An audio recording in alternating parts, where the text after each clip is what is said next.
Dios les bendiga, hermanos. Soy el pastor Francisco Tremaria, de la Iglesia Bautista Biblia para Todos, en San Cristóbal. He decidido asistirme con voz automatizada para facilitar los procesos de grabación y edición de audio y video, que me toman mucho tiempo. Espero que podamos adaptar el oído a esta narración de fuerte textura artificial, mientras busco otros modelos de expresión más natural. Mientras, explico un poco las evaluaciones.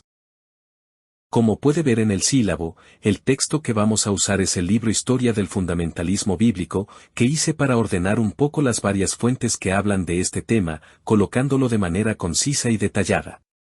Si quiere leer más, puede descargar los libros que he consultado en la sección de recursos. Las evaluaciones serán básicamente 3 por cada módulo, una prueba corta de 4% con preguntas de selección simple, un cuestionario de 4,5% colocado al final de cada lección en el libro, y 2 biografías de personajes importantes de los periodos estudiados, de 500 a 600 palabras por personaje, con un valor de 4%.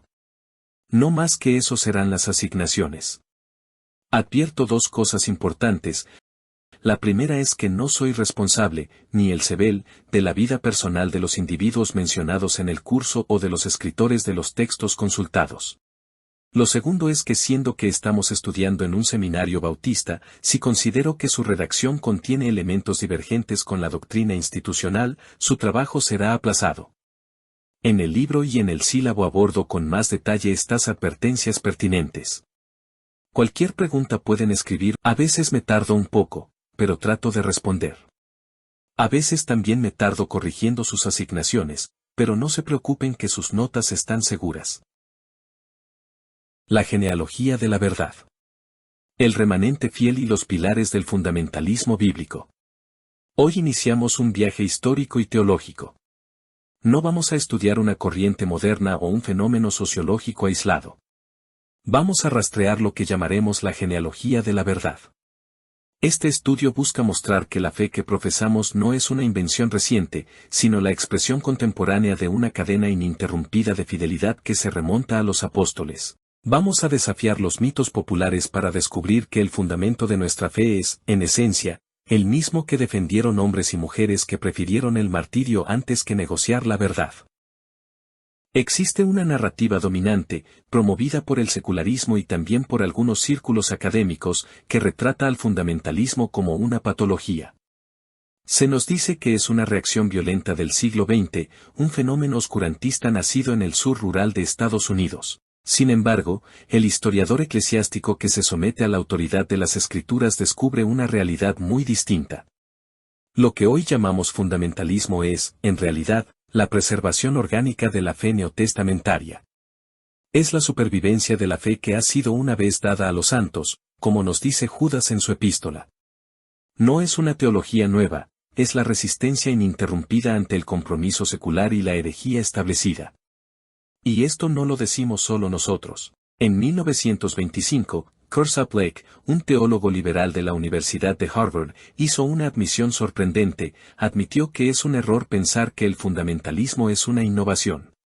Reconoció que el fundamentalista no es más que un cristiano tradicional que aún cree en las doctrinas esenciales, mientras que el modernista es quien se ha alejado de esa tradición. Es decir, desde la perspectiva histórica, quienes permanecemos en la doctrina histórica somos nosotros, no ellos. La matriz apostólica, el origen de la autoridad. Antes de rastrear la antorcha a través de los siglos, debemos entender el modelo original.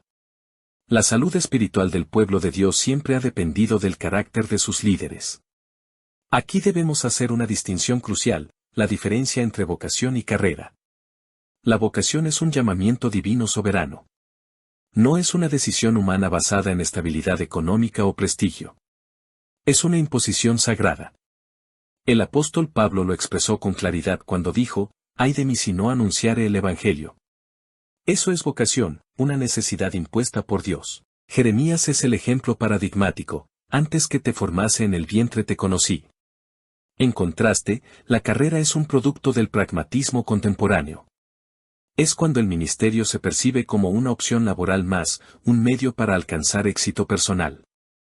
El que busca una carrera se debe a sus ambiciones. El perfil del episcopos, el juicio moral. El término griego episcopos, traducido como sobreveedor u obispo, implica una función de vigilancia y discernimiento moral. Las cualificaciones que Pablo establece en 1 Timoteo 3 no son meras sugerencias, son requisitos no negociables. El ministro debe ser irreprensible, no en el sentido de sin pecado, sino sin base para una acusación legítima. Debe ser marido de una sola mujer, estableciendo así la base de su credibilidad moral a través de la fidelidad conyugal. Debe mostrar madurez integral, sobrio, prudente, decoroso, apto para enseñar. Debe tener dominio propio, no dado al vino ni codicioso de ganancias deshonestas. Y finalmente, debe gobernar bien su casa, porque el hogar es el primer campo de prueba del liderazgo. La conclusión es contundente: si el sobreveedor pierde su capacidad de discernir entre lo santo y lo profano en su propia vida, pierde automáticamente su autoridad para guiar al remanente. Ética ministerial, el habilitador, el explotador. Aquí enfrentamos una crisis ética fundamental. El ministro debe decidir si será un explotador o un habilitador. El explotador sufre de lo que llamamos agnosia ministerial. Este término lo tomamos prestado de los estudios del neurólogo Oliver Sacks, quien describió a un paciente que veía partes y pedazos, una nariz, una oreja, pero no podía integrarlos, confundió a su esposa con un sombrero. Así es el explotador, obsesionado con las estadísticas, los bautismos como números, los presupuestos como metas. Los feligreses dejan de ser almas por las cuales Cristo murió y se convierten en objetos para su uso personal. El habilitador, por otro lado, posee una visión integradora. Reconoce el imago Dei en cada persona. Para él, un bautismo no es un número en un reporte anual, es una victoria eterna. Su ministerio es diaconía, servicio puro. Utiliza el poder ministerial no como un arma de control, sino como un bisturí quirúrgico para sanar. Está dispuesto a menguar para que la grey crezca. La antorcha en la oscuridad, siglos XII, XVI. Ahora comenzamos nuestro recorrido histórico. La historia de la Iglesia no es una línea recta de progreso hacia la modernidad, es un campo de batalla.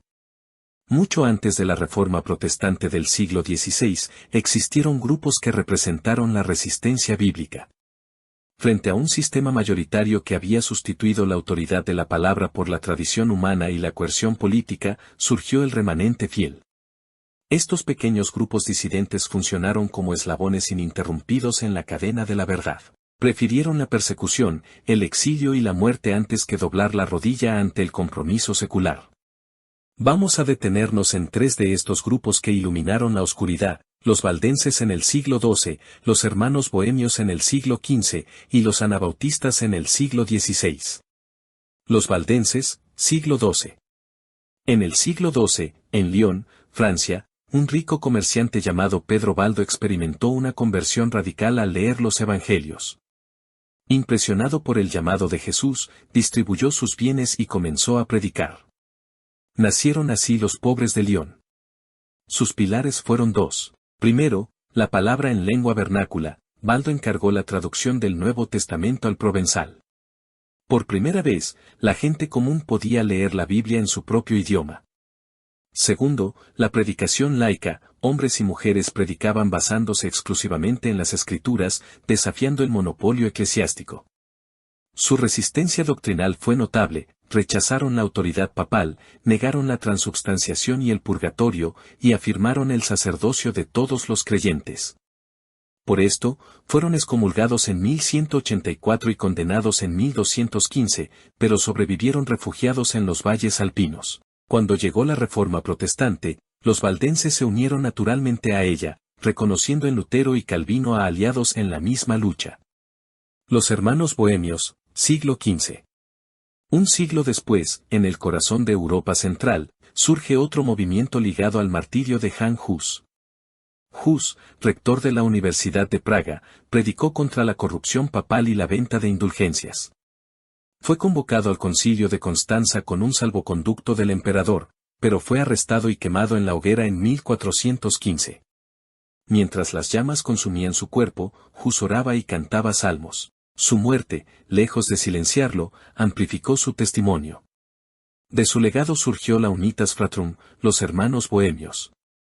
Su práctica del remanente se basaba en 4 pilares: autoridad absoluta de la Biblia, rechazando todo lo que no pudiera probarse por ella; ética radical, viviendo de manera sencilla según el Sermón del Monte; pureza congregacional, con una disciplina eclesiástica rigurosa; y alabanza vernácula. El movimiento anabautista, siglo XVI. Llegamos al siglo XVI, al contexto de la Reforma Radical. Mientras Lutero y Calvino mantuvieron el vínculo entre la Iglesia y el Estado, los anabautistas, cuyo nombre significa rebautizadores, defendieron una separación radical. Sus principios fueron contundentes. El bautismo de creyentes: rechazaron el bautismo infantil porque en el Nuevo Testamento el bautismo sigue siempre a la fe. La Iglesia de creyentes, no una institución territorial, sino una comunidad voluntaria de regenerados. La separación radical entre Iglesia y Estado: el Estado no tiene autoridad sobre la fe. Y el discipulado radical: una obediencia a Cristo que incluía el pacifismo y la disposición al sufrimiento. Por estas convicciones, fueron perseguidos tanto por católicos como por protestantes. Miles fueron ejecutados, ahogados, quemados o decapitados. Figuras como Felix Manz, ahogado en Zúrich en 1527, y Michael Sadler, quemado en la hoguera, pagaron con su vida. Sin embargo, su legado eclesiológico, la autonomía de la Iglesia local, el bautismo de creyentes y la separación del mundo, se convirtió en piedra angular del fundamentalismo moderno. Matriz del remanente: la nube de testigos. Si observamos esta tabla comparativa, vemos un patrón claro. Los valdenses en el siglo XII afirmaron la autoridad de las escrituras traducidas, se opusieron a Roma y promovieron la predicación laica. Los hermanos bohemios en el siglo XV sostuvieron la Biblia como única regla y vivieron una ética basada en el Sermón del Monte. Los anabautistas en el siglo XVI defendieron el Nuevo Testamento como autoridad exclusiva, la separación Iglesia-Estado y el bautismo de creyentes. ¿Qué compartían todos ellos? Una adhesión inamovible a la autoridad de las Escrituras. Ese es el estandarte principal del fundamentalismo moderno. Ellos son la nube de testigos que nos precedió y que mantuvo viva la fe durante los siglos de mayor oscuridad eclesiástica. Los pilares de la resistencia. ¿Cuál fue el punto de ruptura definitivo entre este remanente y los sistemas mayoritarios? No fueron meras discrepancias sobre prácticas menores. Fue la defensa de los fundamentos inamovibles de la revelación divina. Estos se sostienen sobre 2 pilares. El pilar 1 es la autoridad verbal y plenaria de la Escritura, la batalla por la naturaleza del texto. El pilar 2 es la hermenéutica literal, la batalla por el significado del texto. Sobre estos 2 pilares se construyó la resistencia que permitió al remanente mantenerse firme contra la apostasía. Pilar 1, inspiración verbal y plenaria. El término griego teopneustos, usado en 2 Timoteo 3:16, significa exhalada por Dios. Así como Dios exhaló el aliento de vida en Adán, exhaló las palabras de la Escritura. Esto implica 2 cosas. Verbal: la inspiración se extiende a las palabras mismas, no solo a las ideas. Como dijo Jesús, ni una jota ni una tilde pasará de la ley, Mateo 5:18. Plenaria: la inspiración se extiende a todas las partes de la Escritura, no hay partes más inspiradas que otras.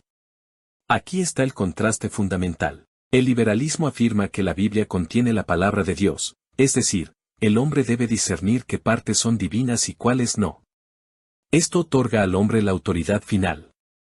El fundamentalismo afirma que la Biblia es la palabra de Dios. Es inerrante e infalible en su totalidad. Si la Biblia no es confiable en su historia y geografía, ¿cómo podemos confiar en que lo es en su mensaje de salvación? Pilar 2, hermenéutica literal de alegorización. El segundo pilar es el método de interpretación. El remanente ha empleado consistentemente la hermenéutica literal, también llamada método gramático histórico. Este método busca el significado claro y directo del texto según las reglas normales del lenguaje, considerando la gramática, el contexto histórico y el género literario. En contraste, el sistema eclesiástico establecido favoreció la alegorización, heredada de la escuela alejandrina. Este método busca un significado espiritual oculto detrás del sentido literal. Al hacerlo, la historicidad de la creación se pierde, Adán y Eva se convierten en símbolos, las promesas del pacto se espiritualizan. La alegorización es la puerta de entrada a la apostasía, porque desancla la fe de la realidad histórica. El remanente fiel, al leer Génesis como historia real y las profecías como predicciones literales, defendió la integridad del texto y la obra concreta y sobrenatural de Dios en la historia. El peligro interno, advertencia contra el legalismo. Sin embargo, debemos aprender de los errores del pasado, incluso de aquellos cometidos dentro de nuestras propias filas. La disidencia dentro del movimiento a menudo ha surgido cuando hemos convertido preferencias personales o convicciones prácticas no vitales en dogmas inflexibles. Ese es el fariseísmo estéril, preocuparse más por el aspecto exterior que por la transformación genuina del corazón. El verdadero fundamentalismo no es una lista de prohibiciones culturales, es un llamado a un discipulado radical bajo el señorío de Cristo, anclado en su palabra y evidenciado en un carácter íntegro y un amor genuino por los perdidos. La antorcha está en nuestras manos. Concluimos. Nuestra identidad no se define por un espíritu de odio hacia lo nuevo, sino por un amor inquebrantable a lo eterno. Caminamos en la seguridad de la revelación divina objetiva, no en la incertidumbre de la experiencia subjetiva. La antorcha que pasó de los apóstoles a los valdenses, de los anabautistas a los puritanos, y de los gigantes de la fe a nosotros, está ahora en nuestras manos. El remanente fiel no retrocede, permanece firme sobre la roca que es Cristo y su palabra inmutable. Finalmente, un desafío académico y espiritual, la ignorancia no es una virtud, es una debilidad que la apostasía aprovecha. Debemos estar preparados para dar razón de nuestra esperanza con rigor lógico, conocimiento sólido y el denuedo del Espíritu Santo. Que el Señor nos conceda la gracia de ser hallados fieles en nuestra generación, para que aquellos que vengan después de nosotros puedan también recibir la antorcha encendida.